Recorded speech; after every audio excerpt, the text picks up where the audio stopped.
morning has broken. We are your consecrated hosts. I'm Father Jeff, consecrated by holy orders. I'm Jonathan, consecrated by baptism. Oh my goodness, Jonathan, how are you today? I'm flanneled up. You are. Your mug is flanneled. It's Flannel Friday. All ready to go. I am. We had a productive meeting yesterday. We had an all-day planning meeting, strategic stuff, talking about everything that for the upcoming year and how we're going to move forward and Christmas stuff and Christmas Mass. We're getting there. We've got some things coming to you. I'm exhausted. It was a good day. It's a long day. It's just nice to get out of the office sometimes and kind of like, okay, let's do the broad strokes. Let's, kind of lay the foundation so that when we're doing our day-to-day stuff, it all kind of fits together. Yeah, you lose sight of the broad, the big picture. Yeah. And this really, it takes a lot out of you. Sitting in, move around a little bit, but then... Yeah, you are kind of sitting there and it's brain work. It's a lot of brain work. But all of that only to come back together last night for the parish council meeting. I know, it just goes on and on and on. But it's good too. I received my letter. Your letter. That you sent out. Oh, I sent a parish letter out. Yeah, so I've received it. Now, did yours come out okay? Because I got an email from someone today that said, hey, I got 2 page 3s. Oh. That did not get the front page. They did not get page 1 and 2. They just got page 3 and page 3 again. Well, but yours was okay? Mine was okay. Mine was okay too, because I got one in the mail as well. So mine was okay too. So hopefully it was just a fluke. But if you get a letter from me and it's page 3 and then page 3 again, please let us know, and I will send you the electronic version of that letter so that you have page 1 and 2 for your reading enjoyment. I mean, page 3 is very good, but... It's all very good. It's literature. It is literature. I think there's a Pulitzer Prize coming my way for this thing, Jonathan. I need to get something else in this cup. Oh, my goodness. And then I have a wedding to go to in Lincoln. Oh my gosh, you have bazillions of things. Today? It's tonight? Is it like a Friday night? Yeah, it's Friday. I think it's at 3:30 this afternoon. Friday afternoon? Friday afternoon, yeah. I don't believe you asked to get off early. I mentioned it this week, but I probably made sure to mention it while you were talking to Diane about something very important. Right. Well, I suppose you're off the hook because you had an evening meeting on Tuesday night. You have an evening meeting last night. So you probably have comped your time, so we'll let this one slide. I try to get away when I can. We were talking about new parish positions in that letter. Oh my goodness. Still taking applications for the Director of Evangelization and Discipleship. And other jobs as required. Yeah, that's the way it works. As they come up. Holy moly, Friday. We're just kind of punchy today, Jonathan. End of a week. But yeah, good stuff. Good things going on. We'll probably talk. One of the things I was inspired yesterday. We welcomed one of our new staff members on board yesterday, Molly Gaston. She's going to be our new director of liturgical ministries, and so she'll be assuming the roles that our former music director or current. They're kind of crossing over this month. Judy Ashmore, we thank her for all of her work that she's done the last 15 years in getting a music program started at St. Charles, and but now the job is just exploding to encompass so many more things. And so one of the things that I was thinking, Jonathan, that maybe we might do, I don't know if we'll do it yet this month or if it's something we can look at in the new year, is maybe just take a look at the sacred liturgy and kind of work our way through liturgical principles and the ministries and the various aspects of liturgy, because it's where most Catholics encounter the church, and it's something we should do well. Yeah, actually, my son Joshua this week, I think it was Monday, I was talking to him about what I do, and he's like, well, how do you do that? I was like, well, how do you think you get to know Jesus? He's like, by going to church. And it's one of the things he said. Yeah. And so, even from that young of an age, people recognize that is probably the principal place for most people. that's the one thing that they make sure, if they're making sure to do anything, it's to go to Mass on Sunday, or... It is, when we think about it, it is the one acceptable sacrifice that is offered to the Father. And this is what blows my mind about any other form of worship. Since the fall, which we've been talking about here, since the fall, our relationship with God has been broken. Mm-hmm. And we require the saving act of Jesus Christ on the cross and in the resurrection to restore that relationship. And that act right there was the one act of humanity that was the perfect relational love between God and human beings. And it is that act that is now the one sacrifice that destroys all sin, reestablishes our relationship with the Father. So it is the one and only sacrifice received by God the Father, and it is the one and only perfect form of worship. So, getting together and just listening to a bunch of preaching, or getting together and doing a prayer meeting, or getting together and singing some nice songs, this is not the worship that is acceptable to the Father. The only worship that is acceptable to the Father is the sacrifice of His Son, Jesus Christ, given by humanity back to God. And that's what we do in the Mass. The Mass is the representation of the passion, death, resurrection, and ascension of Jesus Christ given to the Father. Like, we enter into that mystery. It's the only form of worship that is worship. Yeah, I mean, as Christians, we kept some, there are touches of the Jewish tradition throughout everything else. We don't sacrifice any lambs. We don't bring offerings to the altar. The offering we bring to the altar is the bread and wine, which will be the body and blood. That is Jesus Christ. Sometimes people bring the money up or whatever, but that's not necessary. We don't do that right now. Right. And so it is the body and blood. We still collect that money. Don't get me wrong. The money is, unfortunately, the money is necessary for us to continue to be able to do anything. To work the charitable goods, the charity of the church. But we don't offer any sacrifice. As a church, the sacrifice is the sacrifice of God Himself. There is nothing else. There is no worship you can do that pleases the Father except to enter into the sacrifice of Jesus Christ. And that's why the sacred liturgy is so important and why we have to do it well. So that might be a good thing to kind of explore and talk about as we go forward. I like it. Speaking of sacred liturgy, today is the feast day of St. John Damascene, or I think also called St. John of Damascus. I think that's the same person. There's so many St. Johns. It's a popular name. The Beloved. He was the beloved of the Lord. Good intercessors. John the Evangelist, John the Baptist. These are good people. John Bosco. That was a much later one.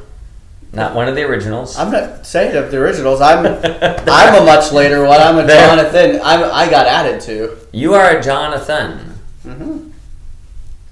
I don't know what that means. You don't know what your name means? I did at one point. It's not like something I just keep on the tip of my tongue. Jonathan. I'll pull it up here. I think it means like gift from God or something like that. It could be. I'm going to start calling you gift from God from now on. So, because Jeffrey means God's peace. Oh. I bring peace. Yeah. God's peace. No, but I could see that. So, John of Damascus, he was in the mid-600s. Very interesting time. Because it was a time shortly after the so-called Prophet Muhammad founded Islam. And so the East is now, people are leaving the Christian faith, or they never had the Christian faith to begin with, and they are adopting this new faith that was founded by Muhammad. And so now there are Islamic powers that are starting to rise up. Well, John and his father who was a Christian also, worked in the court of one of these Islamic princes or governors or leaders or whatever. So, because Islam is so young and not yet have come to a worldly power, there isn't quite the tension as there will be later on between Christianity and Islam. And so John, we don't see a whole lot of that kind of interaction. Mm-hmm. But one of the big things that John of Damascene is known for is the promotion of Christian art, Christian imagery, especially icons, because that was a big prayer pattern in the East. That the iconography, mm-hmm. which is very different from idolatry. Yes. When I was younger, I never really liked icons. I don't know what when I would look at an icon, it was like, oh, I don't like that. I guess I was looking for something a little more realistic or... There's a stylized art to it, I guess. It's very stylized. Mm-hmm. The spirituality of it is a spirituality. It's a form of prayer. And you don't talk about painting an icon, even though you use a brush and pigments and all these kind of things. You talk about writing an icon. You tell the story of the saint or the mystery or the person of God. You tell the story of that in this image that comes to be.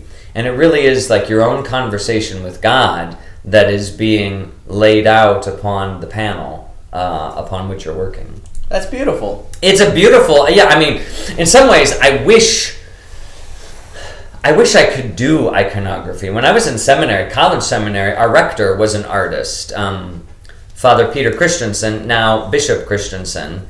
He's an artist, and he wrote a giant triptych for the main entryway of our seminary of the Virgin Mary with the child Jesus, and then St. Paul and St. John Vianney being the two patrons. We were at the seminary of St. John Vianney in the city and diocese of St. Paul, and so it was just, he wrote this big, giant, 4 foot, 5 foot tall triptych icon. Beautiful. And I remember when he started the process, all of the various pigments and the eggs that are used to make the So he did authentically. He really tried to do it authentically, and so we had the blessing of all of these things. The only thing probably he didn't, and he admitted, was the period of fasting during the writing of the icon. That he wasn't quite going to enter into that kind of asceticism, but beautiful work when he was completed. Maybe I can find a picture of it. Maybe I won't be able to. You probably will. I've seen it out there. St. John Vianney Seminary in St. Paul, Minnesota. Don't raise the expectations, Father Jeff. Well, we'll see what you can do, Jonathan. Yeah. I know you're busy. You is busy. But no, hopefully we can, because I would love to see it. That sounds... It's a lovely icon, and it was just a beautiful journey. And one of the things with an icon is they really are sort of three-dimensional, because you paint the things that are furthest away from you first, and then you begin layering on top of that all of the stuff. So the clothing and everything actually comes, it is in 3 dimensions. Very cool. But they're meant to be stylized, because the idea is that this is not... Here's the difference between idolatry and an icon. The icon very clearly is saying, I am not Jesus.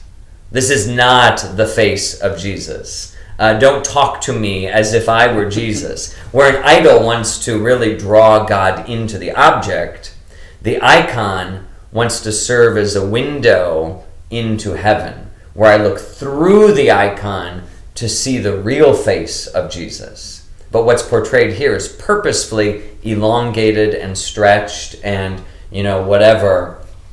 So it's just a little off, because we don't want to confuse it with an idol. Interesting. There was a lot of controversy in the early church about icons and idolatry and, trying to balance that out. Yeah. Not within the church, but there's still a lot of conflict about statues and idolatry and icon. It's just... Yeah, not within the especially church. Non-Catholics looking into the Catholic, all of those statues and images and stuff. And why would you do that? Well, I've never been in a person's house where there haven't been pictures and heirlooms from their loved ones, family, and friends sitting around the house. Could you imagine if it was just a normal thing for relics to just be in people's houses, displayed wonderfully, and just... That would be so cool. I mean, I have that in my own house in a sense. I have relics of my grandmother, her rosary. I've got her picture with her rosary, and one of the last little cards that she wrote me. It's framed on a little table outside my bedroom door, and so I do have those kind of relics from previous generations, and that some of those things, grandfather's pocket watch, or these things that are kind of iconic. I think there are. We do have a sense of relics. We do have that sense, but we tell ourselves we don't. It's kind of a weird thing. But these little things are important. I was thinking of saintly relics, just because they're so hard to come by, because you're not allowed to buy them. No, you cannot buy a relic. They are for sale online, but you're not supposed to buy them. No. You're supposed to be given them. Yeah, I mean, yes, eBay and whatnot will be rife with relics. Yeah. Whether or not they're authentic or not is a whole nother question. And they typically, pass it off as they're selling the reliquary, the gold case, and then, the bone of so-and-so inside of it is just free with the deal, so to speak. But oftentimes they don't come with the documentation, so... Sure. And any relic that is undocumented may not be used for public veneration. You cannot put it out for public veneration. It has to be documented by the Vatican that it is clearly, this is what it claims to be, and that can be venerated publicly. Wonderful. Yeah. You got a coffee? Nope, I got some in there, Jonathan. We got an Advent tree to decorate. We do, a Jesse tree. Who's up today? We got some camel in a tent. Well, take a guess on what that might represent. I mean, where have we gone so far? The Jesse tree, the creation of the world and human life, the fall from grace, Noah and the flood, and the covenant of a new beginning. Now we need a chosen people. And that would be from? Abraham. Abraham, the father of faith. Yes. So Abraham is probably the first historical person that we encounter in sacred scripture, so that we could actually attach a date to his lifetime. And I want to say that it was, 1200 and something BC. I could be off, but that sounds right to me. I won't fact check, so it'll sound good. Thank you for your kindness, Jonathan. So Father Abraham, why is he important to this story? Why is he important to this story, Jonathan? Descendants. He had some kids. Father Abraham had many sons, and many sons had Father Abraham. And I don't know the rest of the song, but it's sung at youth camps everywhere. I didn't go, so I don't know. I didn't know. So Abraham he was living in the land of Ur of the Chaldeans, which is probably modern-day Iraq, somewhere in there, Persia. And he had this revelation from God, this God that he met. He had an encounter with God. And the thing about encounters with God changes you. You cannot help but be changed. Yeah, if it's God, you're going to be changed. And God called him out of the land of Ur and said, I'm sending you to a new land known as the Promised Land. And when you get there, I promise to raise up from you many descendants, and you will be a great people, and you will be a light for the world to know me. Descendants as numerous as the stars. and the grains of sand on the shore of the sea. So many, many, many, many. So Abraham, the camel and the tent really symbolize his nomadic, his pilgrimage, his journey. That he was not a young man when he headed out on this journey, and he landed in Israel, and he really becomes what we call the father of faith, because he was first to believe what God told him and what God would promise him. Yeah, he remained faithful, because he was, by the time God promised him all these descendants, he was pretty old. Yep, he was past the normal childbearing age. And his wife had not born any children. Correct. And so, but then he said, "If you say so, God, I will do as you say." And so that faithfulness, when there's not the history, we take for granted because we have all the history. Yeah. That was a big risk. It was a big deal. Yeah. He wasn't entering into something that was known or established. And he didn't even really have a sense of what the heck he was doing. It was just, I need to go this way with all his livestock and his camels and his goats and his donkeys and his servants and his relatives. And, they headed out. And there's a lot of stories of Abraham and Lot and Lot's wife and all of the people that they encounter along the way. And then, of course, we'll begin talking about his progeny in the days to come. And Isaac and Jacob and so on and so forth. But Abraham really is recognized as the father of faith for all who believe in the one true God. Because he's living in a time where it's very rare that you would believe in only one all-powerful, almighty, omnipotent God.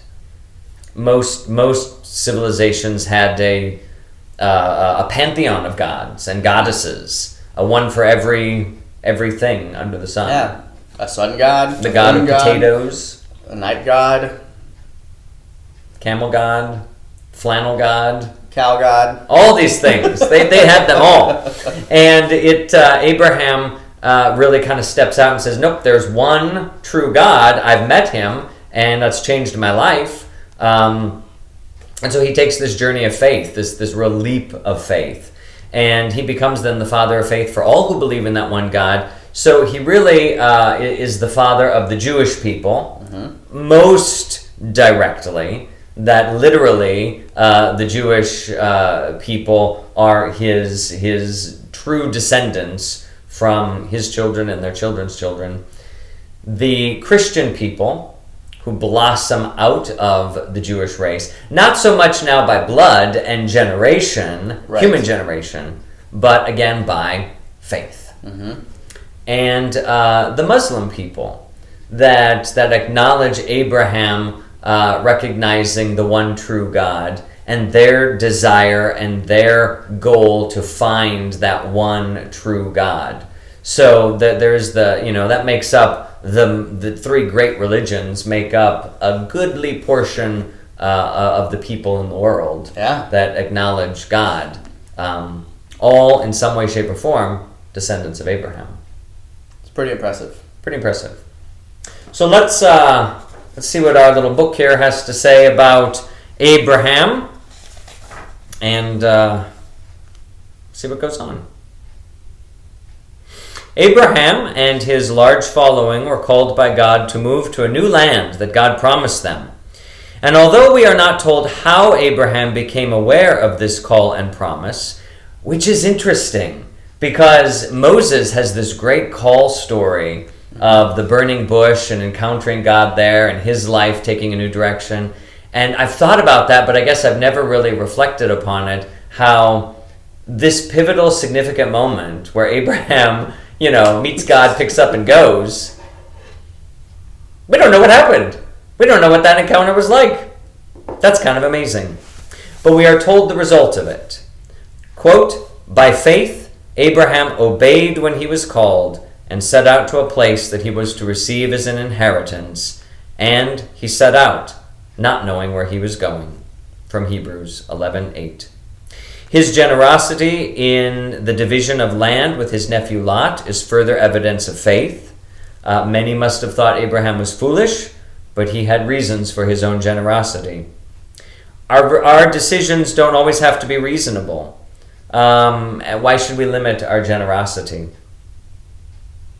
Let us pray.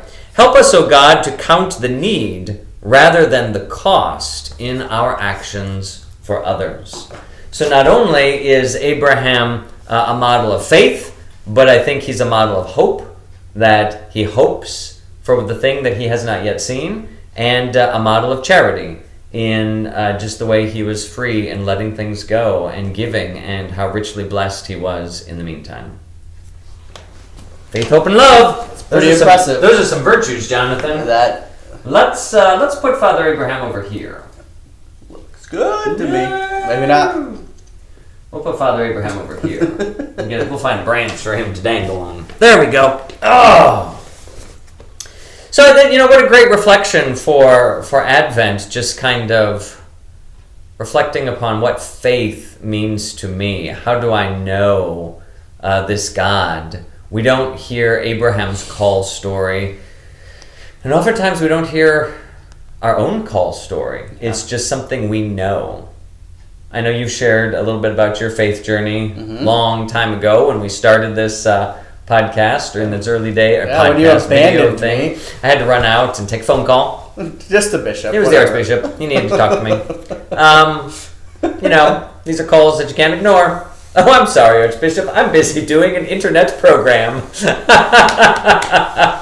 And, as humble and as good a man as Archbishop Lucas is, he would have said, that is very important work that you need to be doing. I will wait. You should have asked him why he wasn't watching. Archbishop, why aren't you watching the show? Yeah, I should have. Well, next time I see him, I'll bring that up.